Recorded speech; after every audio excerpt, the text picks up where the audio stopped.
Hello everyone, welcome to my channel. Friends, आज हम लोग basic electrical engineering and electric theory का part number 2 discuss करेंगे।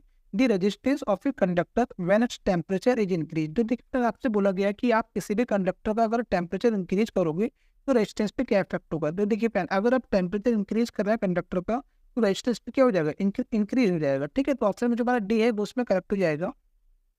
Question number 17. The wire A and B of the same material, what of different length L and 12 have the radius R and 2R respectively, the ratio of specific resistance will be। तो देखिए friend, आपसे बोला गया दो wire हैं जिनका जो material है वो सेम है बट उनकी जो लेंथ है वो डिफरेंट है और रेडियस पे डिफरेंट है। देखिए फ्रेंड, जो स्पेसिफिक रेजिस्टेंस होता है वो बेसिकली कंडक्टर की मटेरियल पर डिपेंड करता है और यहाँ पे मटेरियल क्या सेम है तो उनकी रेजिस्टिविटी क्या होगी, जो उनका रेशियो क्या होगा, सेम होगा। तो ऑप्शन में जो हमारा सी है वो उसमें करेक्ट हो जाएगा।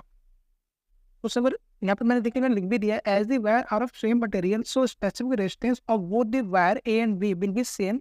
Specific resistance of a material depends only on composition of material and it's independent of length of conductor and radius of the conductor. Means जो स्पेसिफिक रेजिस्टेंस होता है बेसिकली वो मटेरियल पर डिपेंड करता है। Question number 18, which of the following is the reciprocal of resistivity। तो देखिए friend, reciprocal का रेसिस्टिविटी होती है कंडक्टिविटी। तो ऑप्शन में जो हमारा सी है वो उसमें करेक्ट हो जाएगा। The ratio of reciprocal of resistivity is called the conductivity। Question number 19. The three bulb give 50 watt, 70 watt and 80 watt.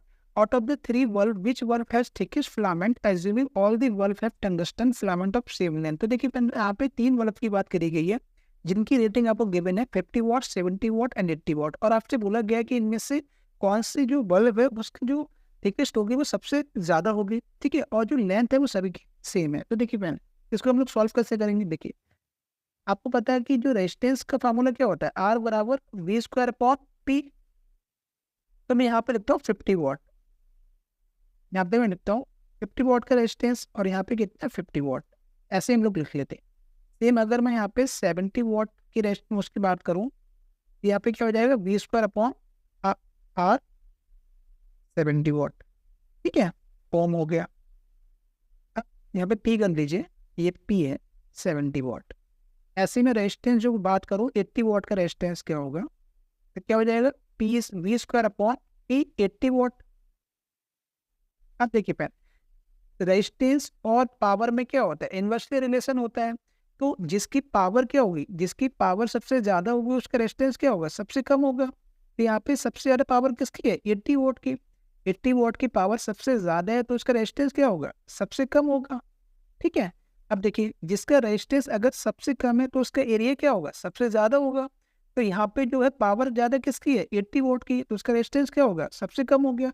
अगर रेजिस्टेंस अगर सबसे कम है 80 वाट का तो एरिया क्या होगा, ज्यादा होगा। यानी इसका आंसर क्या हो गया, जो 80 वाट का जो बल्ब है उसका जो फिलामेंट होगा वो थिकर होगा। ठीक है, थिकर फिलामेंट। क्यों, क्योंकि 80 वाट की पावर सबसे ज्यादा है तो उसका रेजिस्टेंस क्या होगा, सबसे कम होगा। और अगर रेजिस्टेंस सबसे कम होगा तो एरिया क्या हो जाएगा, ज्यादा हो जाएगा। ठीक है, तो यहाँ पे कौन सा ऑप्शन ठीक होगा, तो ऑप्शन में जो हमारा सी होगा वो उसमें करेक्ट हो जाएगा। Question number 20, 200 watt 200 volt lamps are connected in series across say 200 volt supply।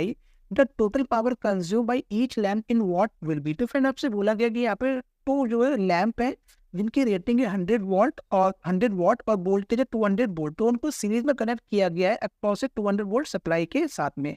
तो आपको ये बताना कि ईच लैंप के द्वारा कितनी पावर कंज्यूम होगी। चलिए इसको सॉल्व करते हैं। देखिए फ्रेंड, आपको यहाँ पे रेटिंग गिवन है, P1 आपको गिवन है 100 वॉट और P2 भी आपको गिवन है 100 वॉट।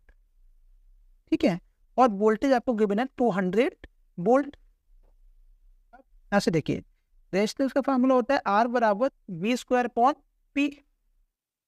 तो अगर मुझे यहाँ से R1 निकालना है तो मैं क्या करूंगा, 200 मल्टीप्लाई बाय 200 अपॉन P1 कितना है 100 वोट। अगर मैं इसको R1 मानूं और इसको P1 नाम दे देता हूँ तो यहाँ से आपको कितना मिलेगा, 400 ओम। अब क्योंकि P1 और P2 सेम है तो R2 भी आपको कितना मिलेगा, 400 ओम ही मिलेगा। अब आप क्या करिए, यहाँ पे आप डायग्राम बना लीजिए। सपोज करिए एक लैंप ये है और एक लैंप ये है। ठीक है, और यहाँ पे ये बैटरी लगी हुई है, ये बैटरी लगी हुई है 200 वोल्ट की। और यहाँ पे इसका रेजिस्टेंस हमने भी फाइंड आउट किया था 400 ओम और इसका भी क्या था 400। ठीक है, और यहाँ पे हम क्या करने हैं, यहाँ इसका वोल्टेज फाइंड आउट करना चाहते हैं V1 और इसका क्या हो जाएगा V2। अब देखिए अगर आपको V1 निकालना है तो आप क्या करेंगे, यहाँ पे वोल्टेज डिवाइडर रूल्स लगाएंगे। तो total voltage 200 multiply by 400 upon कितना हो जाएगा यहाँ पे 800, दोनों का सम कर लीजिए। तो यहाँ से आपको कितना मिलेगा 100 वोल्ट। अब चूंकि V1 क्योंकि दोनों रेजिस्टेंस सेम है तो V2 आपको कितना मिलेगा, ये भी सेम मिलेगा 200 मल्टीप्लाई बाई 400 अपॉन 800। ये भी कितना आ जाएगा फ्रेंड्स, ये आ जाएगा 100 वोल्ट। अब V1 V2 आ चुके हैं। अब आपसे पूछा गया कि हर एक लैंप कितनी पावर को कंज्यूम करेगा, तो P बराबर आप क्या करिए V² अपॉन R कर दीजिए। तो ये वोल्टेज कितना था 100 मल्टीप्लाई बाई 100 और रेजिस्टेंस कितना था फ्रेंड्स 400, तो कितना हो जाएगा 25 वाट। तो जो हर एक लैंप होगा वो 25 जो पावर है वो कंज्यूम करेगा। तो ऑप्शन में जो हमारा बी होगा वो उसमें करेक्ट हो जाएगा।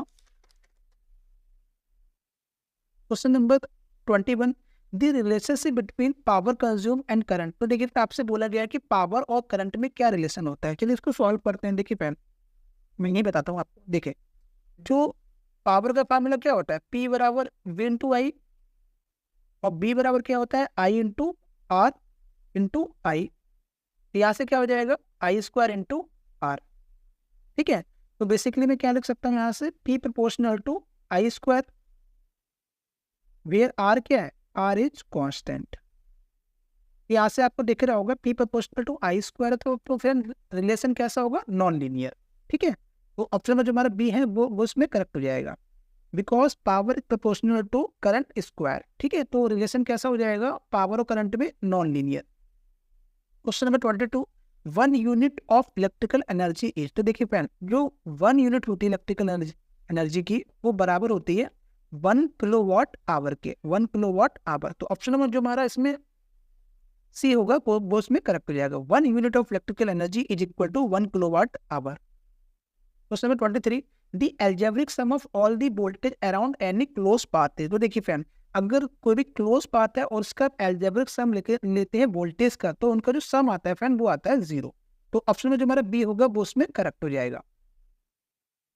Question number 24, in an element from t equal to 0 to t equal to 5t, 12 coulomb of charge is entered, find the flow of current in their element। तो फ्रेंड बेसिकली आपको current की value निकालनी है। तो देखिए friend आप इसमें formula लगाएंगे, current I equal to total charge